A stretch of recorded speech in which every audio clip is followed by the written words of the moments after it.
Kepada mereka yang ragu-ragu tentang Voltec ni, betul ke Voltec ni boleh menstabilkan voltan ataupun elektrik dalam kereta?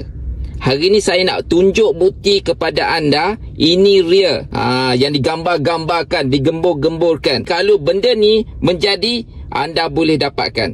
Okey, jom kita tengok. Sekarang ni saya ada satu alat ni, okey, yang double socket untuk penyala rokok ni. Sebenarnya dia ada fungsi untuk kita boleh cek voltan dalam kereta kita. Dekat sini, dia akan keluar dekat sini. Jadi hari ni saya nak tunjuk, adakah Voltec tu betul-betul boleh kawal voltan dalam kereta kita. Cuma saya akan cucuk dulu dekat soket ni. Saya nak tengok kat kereta saya ni okey ke tak. Okey, indikator dia mudah saja. Enjin tu belum hidup, dia akan berada pada 12.2 ataupun 12.7 voltan. Volt. Jadi kalau enjin hidup, normal, yang okey dalam 13.8 hingga 14.4 volt. Itu yang okey punya.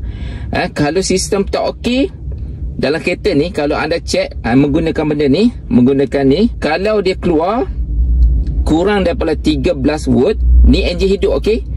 Kalau kurang daripada 13 volt ataupun lebih daripada 14.8 volt, bermaksud sistem elektrik dalam kereta ada problem.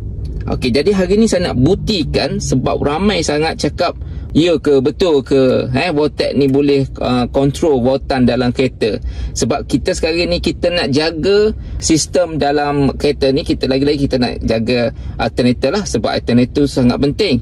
Dia akan sebarkan arus elektrik kepada gearbox, CVT apa semua kita nak jaga. Sebab benda tu kalau tak jaga, kos nak baiki dia lagi mahal. Jadi ni kita nak tunjuk, ni bukti yang real, yang apa yang anda perlu lihat, adakah betul ataupun tidak Voltec ni boleh kontrol sistem voltan dalam kereta. Alright, jom kita tengok. Alright, ini saya tak start lagi enjin.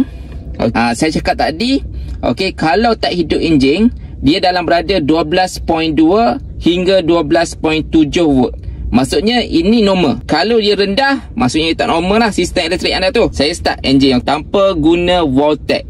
Okey, jom kita tengok bila saya start enjin. Okey, apa yang berlaku kepada enjin saya selepas saya start? Dia berada di tahap mana? Dia berada di tahap dia ada time 14.6, ada time 14.8. Nampak tak? Tadi saya cakap sistem dalam kereta ni kalau dah pergi 14.8, bermaksud dia tak berapa nak bagus. Kita cucuk Voltec, kita tengok adakah Voltec ni bertindak balas, dia menstabilkan sistem elektrik dalam kereta saya ni ataupun tidak. Okey, ni Voltec saya pakai Voltec Max. Voltec Max ni dia memang untuk semua kereta. Tak kisahlah 2.0 ke bawah ataupun 2.0 ke atas. Yang pastinya dia boleh pakai kat semua kereta. Alright, Voltec Max. Okey, jom kita cucuk. Dia akan jadi berapa? Alright. You ada nampak lah. 14.4 tadi, 14.5. Dashcam kita tengok. Dia akan jadi macam mana. Okey. Bila saya cucuk dashcam, sebab kita kan ada banyak barang elektronik. Okey. Nampak tak? Dia dah pergi ke normal 14, 4.4. Jadi sekarang ni, bila kita banyak barang elektronik dalam kereta kita ni, dashcam lah, apalah kan, macam-macam kita ada dalam kereta ni, dia buat kereta kita ni jadi normal. Jadi normal. Sebab tadi saya cakap kan, normal dia 13.8 hingga 14.4. Jadi sekarang ni, kalau anda perasan, dia jadi normal dah.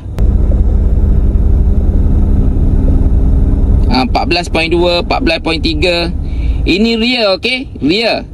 Setelah saya cucuk macam dashcam, saya buka aircon, jadi dia dah normal 14.3. Sedangkan kereta ni kalau tak cucuk Voltec, dia tak normal.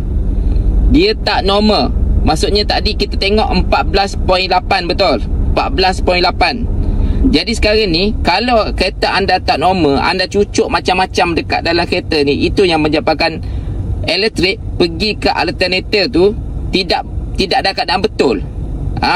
Okey. Jadi sekarang ni bila kita cucuk voltage, dia pergi ke alternator dalam keadaan yang stabil.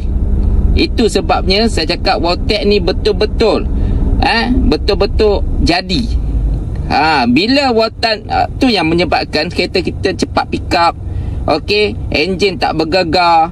Kita pasang voltage ni buat voltage dalam kereta kita ni, arus elektrik dalam kereta kita ni dalam keadaan yang elok. Kita pasang aircon ke, kita pasang dashcam ke, kita pasang TV ke dalam kereta kita ni, elektrik kita duduk dalam keadaan yang stabil berbanding kita tak pakai voltage. Alright. Itu yang menyebabkan minyak pun kita boleh save. Jadi kalau ada yang tak percaya lagi, boleh tengok video ni. Ini bukti dia. Bukti dia yang mengatakan voltage ni boleh buat arus elektrik dalam kereta kita ni stabil. Okey. Siapa yang berminat untuk dapatkan voltage ni boleh dapatkan. Kita jaga sebelum lagi teruk.